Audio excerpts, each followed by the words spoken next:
Good morning. Monday morning, and time to get back into the Word, huh?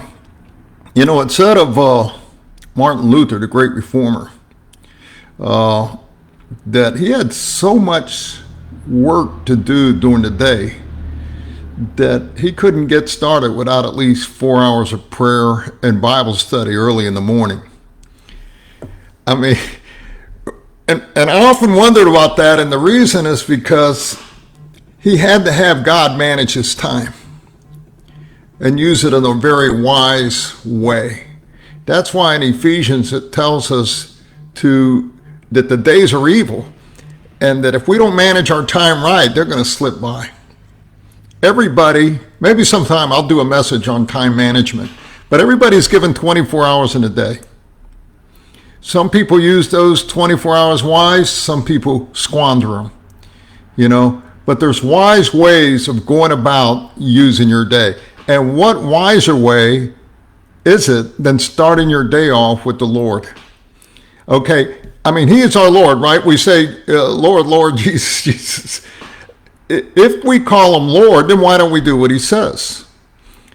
Okay, so it would be really unusual. Let's say you're going to work, and at the end of your work day, you go to your boss and say, okay, boss, what would you like for me to do today? Hey, the day's gone already. You come to the boss early in the morning. I'm here, I'm reporting for duty. What's your will for me today? Okay, I actually started that last night. I go for a long walk and I start talking with God. This morning, I think about it at night when I'm going to bed, and then this morning it refreshes in my mind. You get in the Word and you get off to a really good start. If not, the day is a way of crowding in. The next thing you know, you may have lost the battle. Okay, so we're gonna do. There were 30 sayings of the wise. Now they added 6 more. Okay, so there's an add-on for a reason, and we're going to see what that is. Before that, we had sections of Proverbs that Solomon gave to his son, whole sections. Then we had 375 wise sayings. Then we have 30. Now we have another 6. Once we're done with the 6, guess what? We have another 100 sayings that were written by, I believe, Hezekiah concerning Solomon's Proverbs. Once we're done with that, then we got a few more Proverbs that were said by some kings and another person. And then we close it all up with the end of a bookmark with the Proverbs 31 woman. Okay, so we're getting there. We're moving. We're making progress, okay? Every day you spend in the Word and in prayer, you have made progress. I have never come away from the Word that I have not been blessed in some way. You cannot exhaust this word. I remember when I was taking a class with Dr. Pentecost, and Dr. Pentecost would not use the notes from last year because he wanted everything to be fresh. And so it was meaningful to him as well as to his students. Well, this is too. It ministers to me. Okay, let's say I only have 1 viewer. That's great. Let's say I have no viewer. Well, I can see myself. Trust me, when I'm speaking, I'm listening to me. So I'm not just teaching you, I'm teaching me.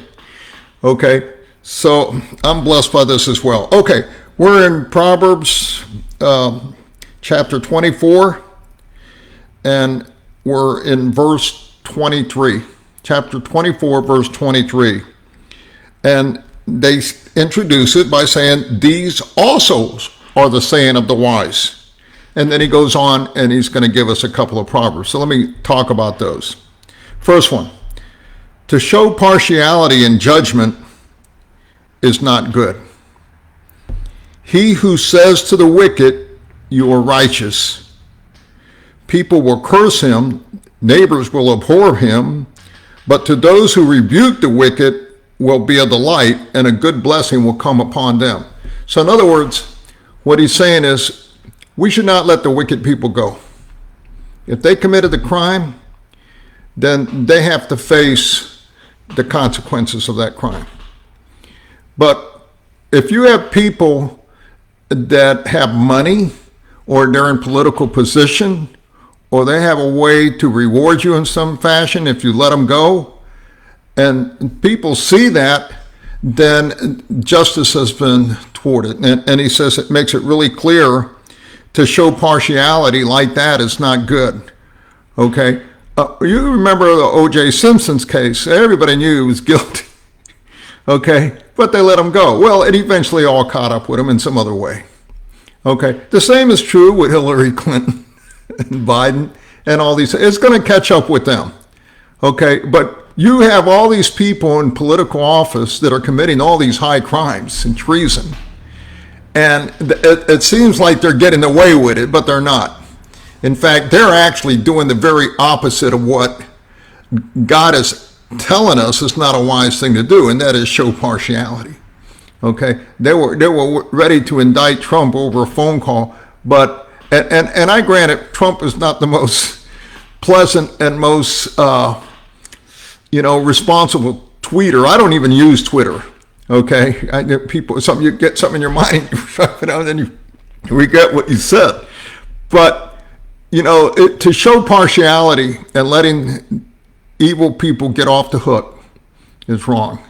Or just recently, Kamala Harris, she had released some people, and those people ended up turning around and committed crimes. One committed murder, and so that type of partiality is not good. People see that, and what do you think happens? Well, they don't have any respect for the law anymore, okay, because they know it's bias.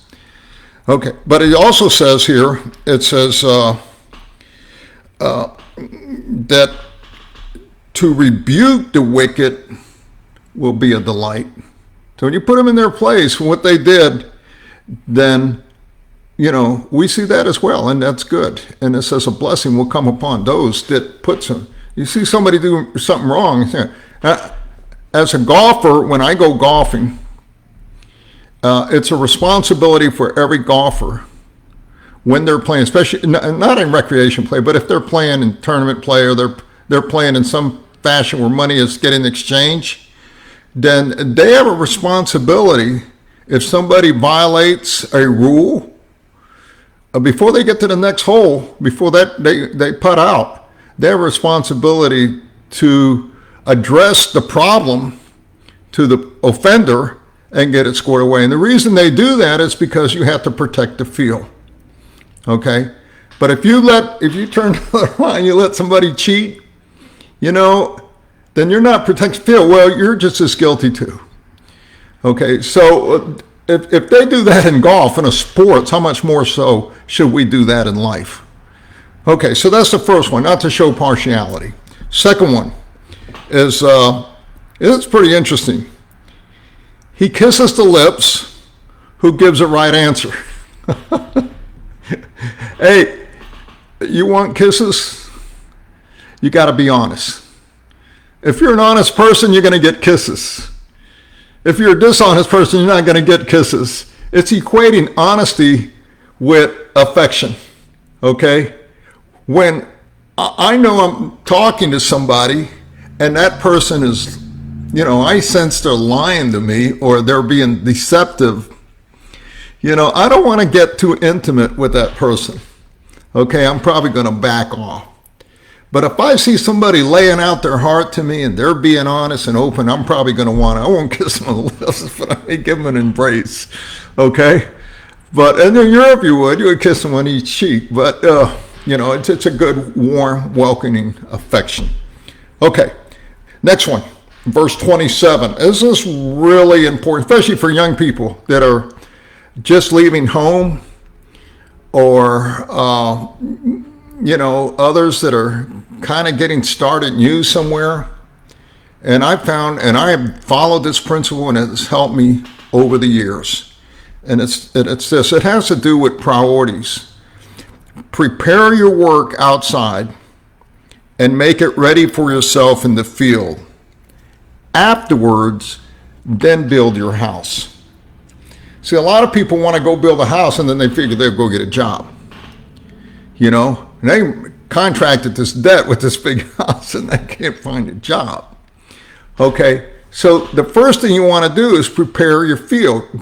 Get the job, get some income coming in, or in those days, it were very much an agricultural society or herders, get things ready. Once that starts working out for you, then you build your house, But to do it the opposite, a lot of times that doesn't work out. That's not a wise thing to do. So the wisdom here is, hey, work first, then get your house.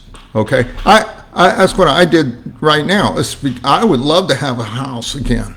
I may never have one again. So I got to figure out a way to get by right now.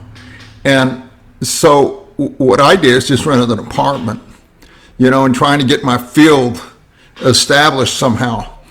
And once that's done, then maybe if the Lord's wills, then I might get another home again, because I want a dog. I can't have a dog in a, yet everybody here has dogs in their apartment. I don't see how they can do. I couldn't keep a dog in an apartment trapped up in here. I couldn't go anywhere. I'd feel guilty. So, okay. Next one. This is a really good one. Verse 28. Do not be a witness against your neighbor without cause, and do not deceive with your lips. I've had that happen to me, where people say things against you that are not true, or maybe they heard something, who knows, and they embellished it. And next thing you know, you're hearing it from some other side. I had to confront a person that way one time. And I said, why'd you say that? And I'm not one to not confront. If I hear something, I'm going to go get it squared away. So, and then it came out that, well, somebody had said this and somebody had said that, and they acted on it. And that's why it's not good to take third-hand information. It's always best to go to the person. Even Paul in 1 Corinthians, when he heard about disorders and divisions in the church, he told the people, he says, hey, close, household, inform me. He reported who said what, that you all are doing this. Okay? So, but to say something that is against your neighbor and being a witness to him that isn't true, that'll come back and bite you.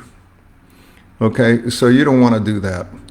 And it also says to not deceive with your lips. Okay, saying something that isn't true. And what is deception?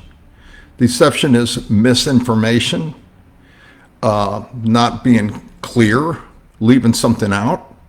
Also do it like in Bible study methods. You can overinterpret, underinterpret, or totally miss it with misinterpretation. Well, the same thing when you talk about people, especially your neighbors. You can say things, you can over-exaggerate, under-exaggerate, just completely miss it. And you don't want to do that. Okay. Next one. Do not say, thus I shall do to him as he has done to me. I will render a man according to his work. What is that talking about? Vengeance. Okay. In the Old Testament, an eye for an eye, right? You hit me, I'll hit you back. You took out my eye, I'm going to take out yours. That was the mentality back then. God has a better way, and that is, he says that he will take vengeance for us. Okay, so if we do it, we take God out of the picture. And God is better at vengeance than we are. You may think you may be really good. I don't know, a lot of movies today are about vengeance.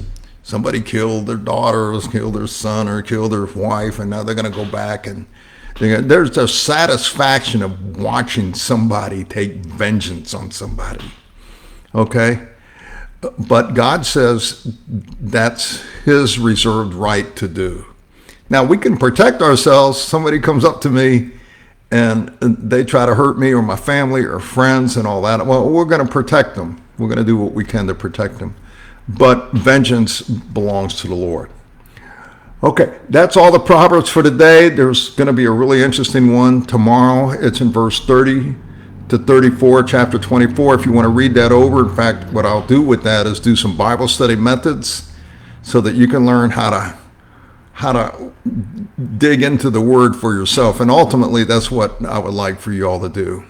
Okay, you enjoyed the start of this Monday. Get in the word every day. Remember to get into Proverbs every day. And God bless you all. Bye-bye.